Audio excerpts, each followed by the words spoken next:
Bonjour, nous sommes le deuxième jour de cette édition, cette troisième édition du Forum économique africain et nous souhaitons connaître vos impressions sur cette édition et quelles sont les choses à améliorer.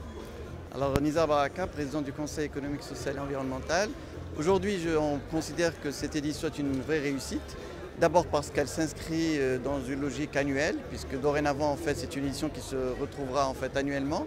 Ça a permis véritablement d'avoir un certain nombre de rencontres de B2B et je crois que c'est ça la force de cette édition, puisqu'on a aujourd'hui plus de 4000 rencontres B2B qui se sont soldées par des accords, par des possibilités d'importation, d'exportation et d'investissement. Et quelque part, en fait, c'est ça qui fait la force finalement de cette relation et de ces objectifs que nous nous sommes fixés de créer en fait une véritable coémergence au niveau africain.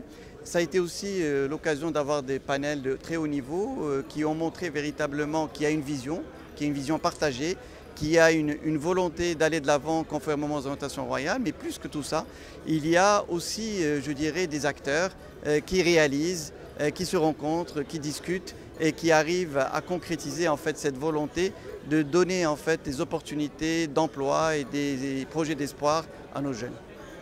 Pensez-vous qu'il y ait des partenariats qui ont été signés, des promesses faites, des promesses d'investissement en Afrique? Écoutez, les retours que nous avons montrent qu'il y a eu pas mal de partenariats qui ont été signés, qu'il y a des véritables opportunités qui vont se concrétiser et qu'il y a un véritable maillage qu'on est en train de créer au niveau de l'Afrique, au niveau du tissu productif, je dirais, africain.